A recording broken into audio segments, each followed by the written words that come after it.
Korang perasan ke tidak, sejak isu siblings lawan Kenneth meletup, tiba-tiba muncul tajuk macam ni. Kepolisian Korea ambil tindakan tegas. Seret semua warga yang merasiskan negara lain akan kami cari. Kami negara yang berdaulat, yang tidak patah, kami akan hakimi, termasuk Indonesia yang sudah kena serangan. Lepas tu ini lebih kepada polis Korea tangkap Kenneth yang rasis, yang hina ASEAN. Bunyinya macam wah, puas hati macam ada penutup cerita situ. Tapi bila cek betul-betul, ramai yang tersalah faham, ramai yang tersalah baca. Ada yang campur aduk kes Malaysia, kes Korea, campur pula dengan tajuk YouTube yang memang dibuat untuk clickbait. Hari ini kita buat satu benda sajalah, hoax ataupun betul. Mari kita tengok salah faham ini satu demi satu, guna sumber yang kalian sendiri bisa, korang sendiri boleh tengoklah. Kita tahu isu ni bermula daripada satu konsert artis Korea yang berada di Axiata Arena, Kuala Lumpur 31 Januari 2026. Konsert Day 6 itu menyebabkan istilah siblings pun naik dan Kenneth pun masuk campur. Jadi bermacam-macam yang berlaku dan sekian. Dan benda ini wujud bukan rekaan, cuma ini masih perang komen di internet dan bukan laporan polis Korea buat operasi khas sebab hina ASEAN. Begitulah yang berlaku. Lepas tu kita masuk kepada titik mula dia. Sekarang kita masuk benda yang salah faham jugalah selepas daripada peristiwa di sini ni. Daripada trigger ni, okey. Lepas tu ada artikel sebut polis tangkap 6 orang. Ramai terus anggap itu polis Korea, padahal itu Selangor polis, di mana kes pergaduhan fizikal yang berlaku di Malaysia bukan di Korea. Bila ayat police arrested 6 people lalu depan mata terus jadi bahan klip, jadi naratif baru pula, sedangkan tajuk artikel tu pun cerita pasal perang netizen dan tangkapan itu konteks Malaysia. Jadi kalau itu Malaysia, so polis Korea tangkap Kenneth datang dari mana pula guys? Ini part yang buat ramai orang terpedaya dengan clickbait lah juga. Clickbait yang berlaku bila kita buka social media, buka YouTube, TT dan sebagainya. Macam ini apa benda pula ni guys? Korean police arrest racist Kenneth tidak sama dengan laporan polis yang ada di dalam YT juga, dan ada video yang guna ayat tegas jugalah, Korean police arrest racist Kenneth. Bila dengar terus macam ada tindakan rasmi, siap ada orang sudah kena gari.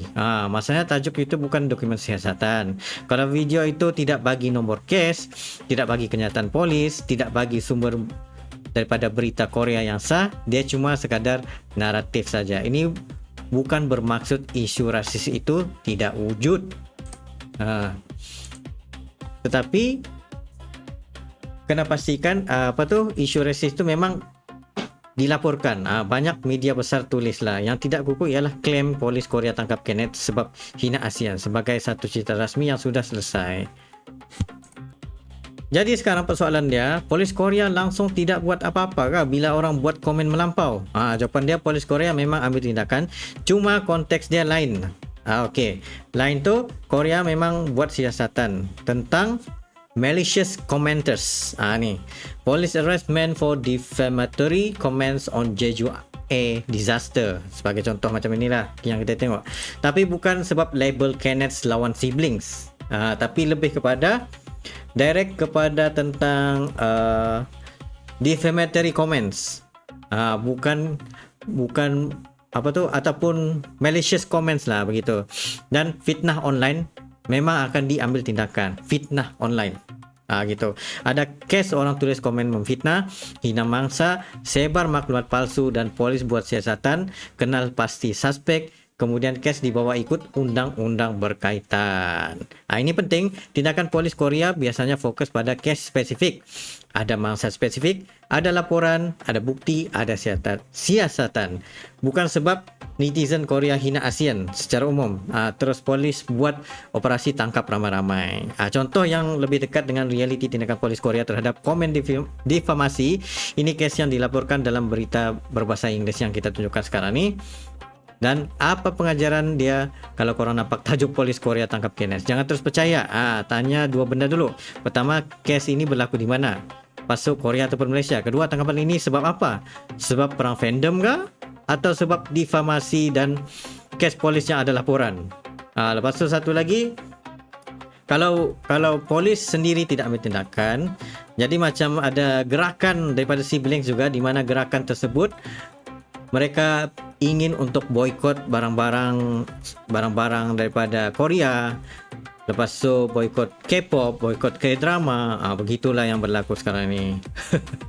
Lepas tu apa-apa pun kita sendirilah sebagai ASEAN ke mana-mana pun negara yang kita pergi, yang penting sekali di negara orang kita jaga tingkah laku masing-masing.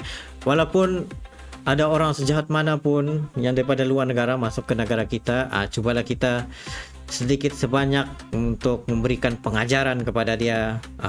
Begitu ya. Ataupun mungkin sedikit toleransi juga kah. Sebab ada orang katakan kalau tetamu itu adalah rajanya, tapi dia tidak boleh bermaharaja lela sangat. Macam itu negara bagi dia negara yang tiada peraturan. Itu perlu diingatkan sekali lagi. Jadi kalian kalau orang ingin membeli macam Nintendo Switch ke apa semua tu yang sudah kita tunjukkan di sini, segala macam-macam affiliate, orang boleh tekan link produk yang telah disediakan untuk pembelian, macam contoh Nintendo Switch OLED ini yang memang terbaik guys untuk bermain game dan sebagainya. Jadi itu saja pada aku.